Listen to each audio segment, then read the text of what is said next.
생활이다. 그동안 수집한 물리와 관련한 영화만 300편쯤? 단원에 맞게 장면별로 편집한 자료는 1,300편이 넘는다. 교사 생활 10여 년. 초창기엔 수면 수업이라는 뼈아픈 말을 듣기도 했다. 제가 처음 발령 받아가지고 수업을 하는데 아이들이 막 조는 거예요. 그래서 왜 조냐라고 물어보니까 제 목소리가 너무 졸리다는 거예요. 거기에 이제 충격을 받았는데 다양한 방법, USB 필름도 써보기도 하고 뭐 인터넷도 해보고 등등등 여러 시도를 해봤어요. 근데 이제 그 중에 영화를 아이들한테 보여주면서 그걸 소재로 수업을 했더니 아이들이 이제 집중력이 높아지고 또 어떤 영화를 활용하니까 정말 흥미 유발부터 수업의 전개 더 나아가서 아이들의 사고를 막 자극해서 더 수업에 집중하게끔 만드는. 초기엔 흥미 위주로 영화 활용 수업을 했다. 당연히 한계가 왔다. 교과와 매칭이 되지 않자 아이들 반응이 싸늘해진 것이다. 이제 우주선 내부가 폭발을 해가지고 이 사람이 그 폭발에 의해서 우주에 미아가 되는 장면입니다. 이때 이 영화 속의 주인공은 굉장히 과학적인 방법으로 위기를 모면하게 됩니다. 교과와 매칭이 안 된다는 한계를 극복시켜준 영화가 SF 공포물 이벤트 호라이즌이다. 작용 반작용에 의한 굉장히 재미있기도 하면서 또 학생들한테 그 작용 반작용의 원리 또 이것이 위기의 상황에서 목숨을 건질 수 있을 정도로 굉장히 중요한 과학적 원리다라고 하는 부분을 강조하면 아이들이 매우 좋아하죠. 교과 내용과 얼마나 잘 연계되어 있고 또 얼마나 흥미를 또 끌고 갈 수 있는가 이제 그런 거에 주안점을 두고 무작정 영화를 찾는 것이 아니라 깊이 있게 그런 것들을 찾아가지고 활용을 하면서 아이들의 어떤 흥미와 또 관심과 사고력 이런 것까지도 이제 같이 자극할 수 있는 그런 수업을 하게 된 거죠.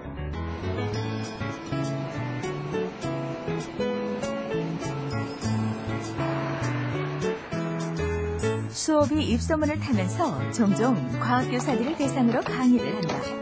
주로 실험 수업이나 과학교수법에 대한 내용이다. 오늘은 전류에 관한 실험을 예로 들기로 했다. 자, 여기 손에 한번 물을 흥건히 적시고요. 가서 한번 또 저항을 측정해 보세요. 예, 손 씻으시고. 전류 단원은 감전 위험 때문에 선생님들이 엄두도 못 내는 실험이다. 아까 1.5 메가였죠. 네. 근데 이제 150kΩ이거든요. 뜻이 우리 손에 있는 그 땀, 소금기가 있는데요.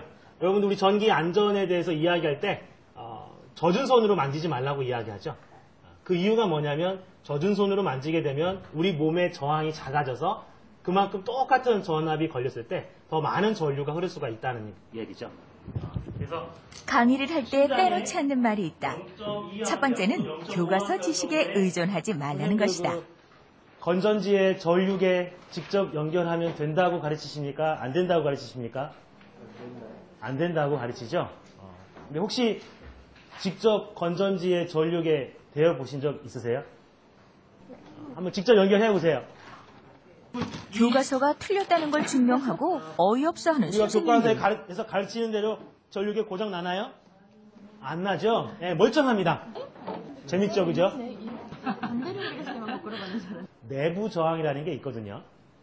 그래서 건전지에는 그 내부 저항이라는 게 있기 때문에 사실 그냥 연결해도 큰 문제가 없거든요. 근데 그런 것들이 우리가 그 교과서 지식으로만 실판식, 문제풀이식으로만 배웠기 때문에 그것이 일상생활과 잘 적용이 안 되는 거예요.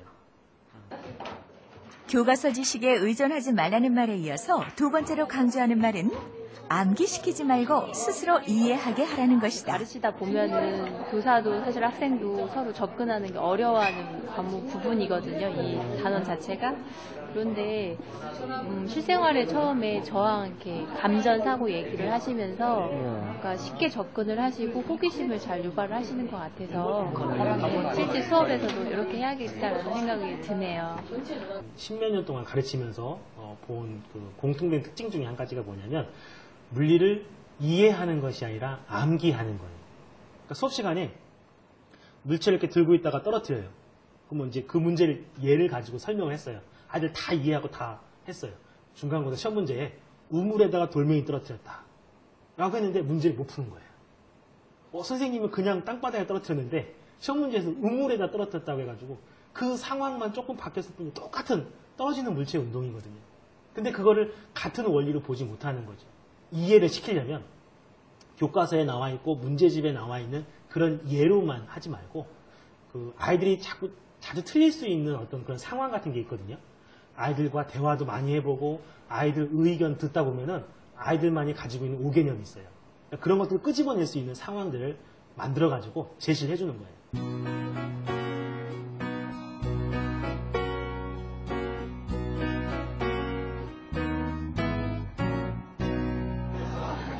영화 속 물리 수업의 마지막 단계는 물리적 이 영화 오류 속에는 찾아내기다. 오류의 장면이 포함되어 있습니다.